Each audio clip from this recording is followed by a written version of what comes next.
get to that. And that movie is Maniac, Tom. Maniac. Have you ever seen or heard of this?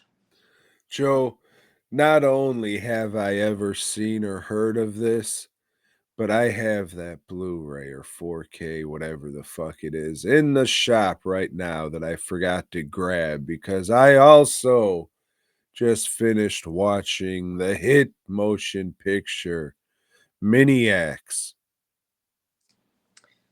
So yeah, this is the 30th anniversary Blu-ray edition, Tom. This is before we had a thing called 4K. And this is from Blue Underground, the label owned by the guy that directed this. So yeah, he would want to give this like all the fucking bells and whistles you would want, right? Uh, the movie, hadn't seen it in a while, probably since this 30th anniversary edition came out.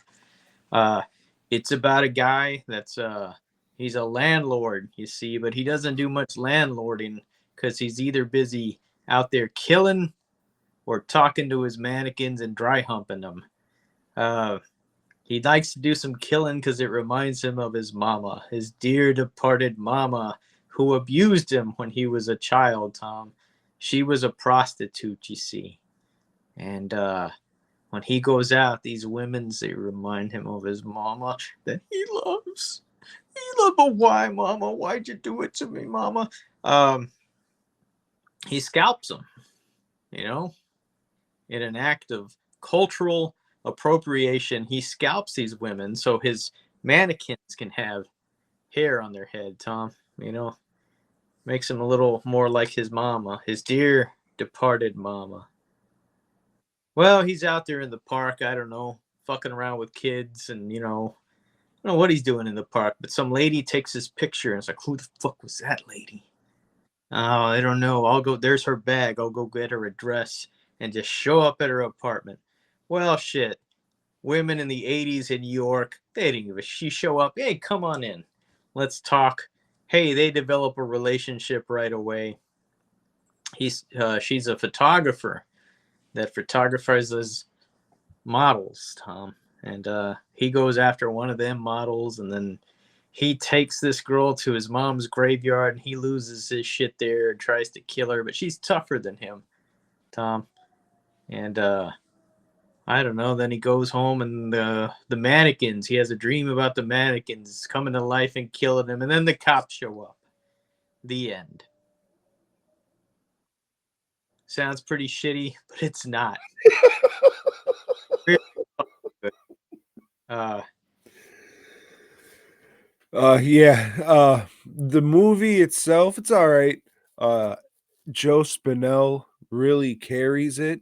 mhm. If he wasn't in the movie and it was somebody else, I don't know how well it would do because yeah, he really does bring a lot to this movie and the character and the look and the acting in all of the scenes. He's an imposing big guy. He was supposed to be like a shark, and that's kind of like how all the chases are. You kind of see him right there in the music, kind of Jaws like.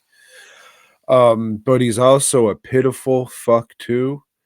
And he's a nut. This is like the stereotypical go out and murder whore serial killer.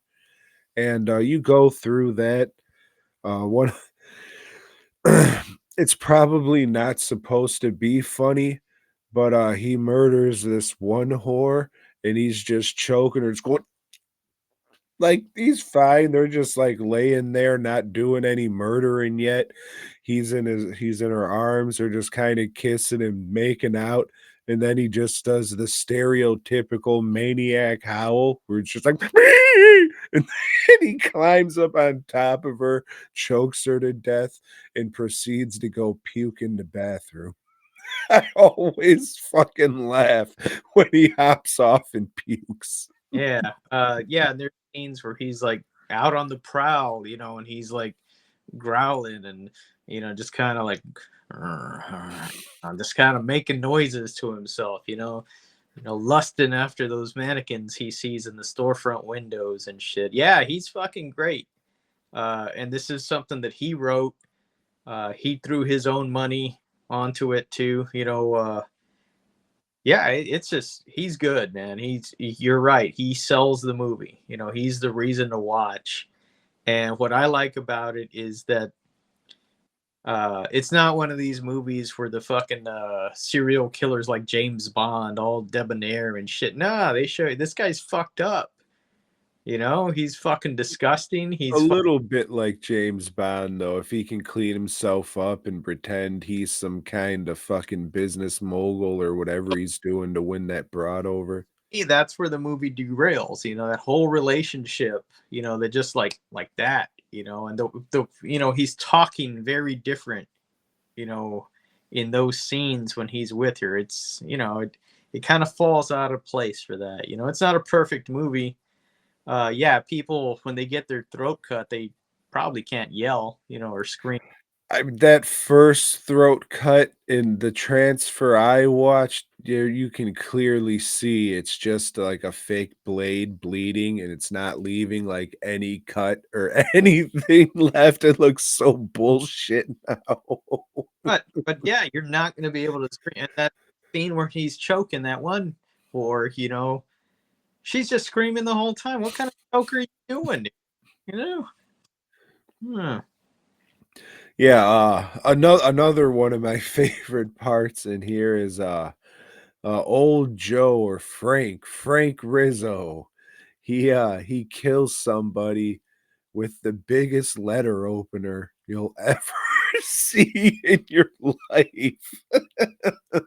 It's too small to be called a small sword, but it's the right size to be called a giant letter opener.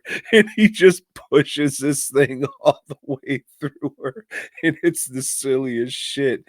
He washes the blood off in the sink as not to leave any evidence tying him to this murder, but he's cleaning it with like cotton mittens, so all the DNA is soaking into the fucking gloves.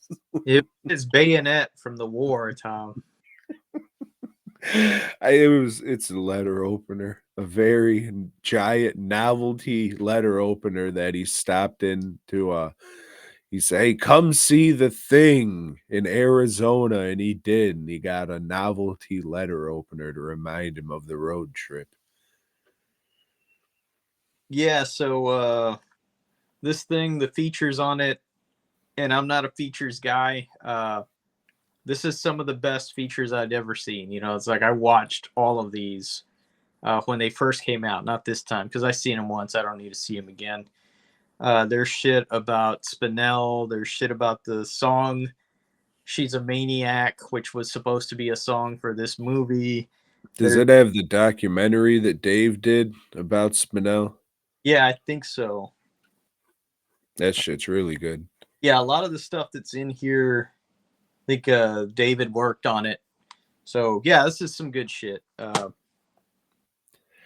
It's the thing about this movie, I didn't really care for it until maybe 10 years ago.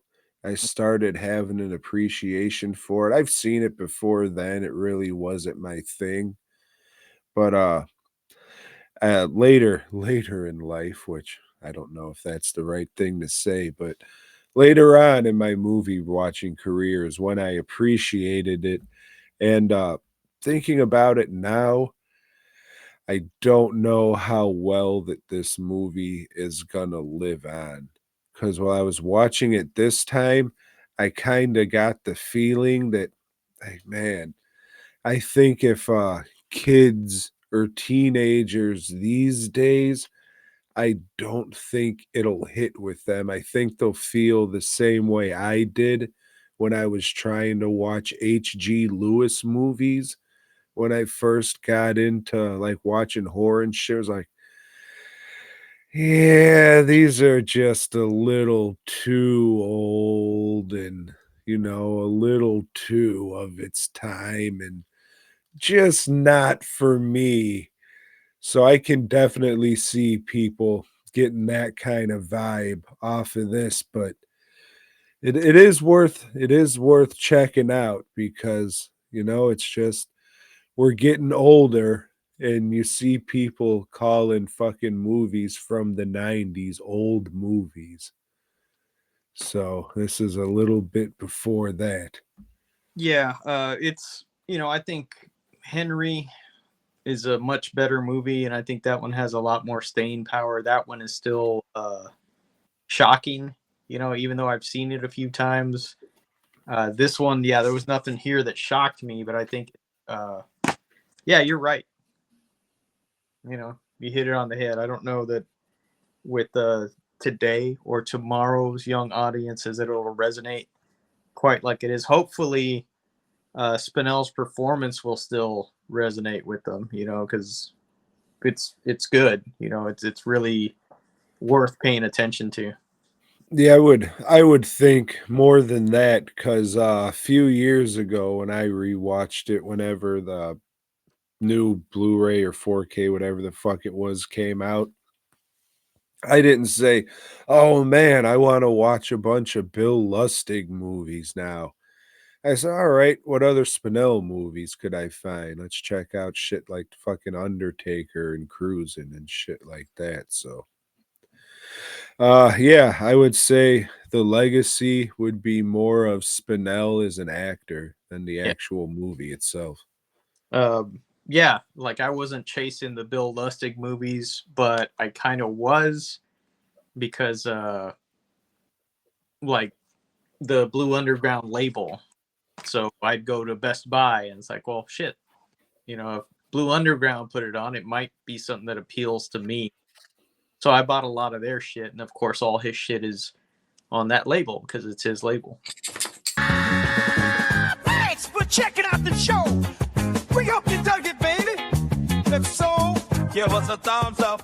Subscribe and let us know down below. Support Tom and Joe by heading over to dwnproductions.net and fastcustomshirts.com.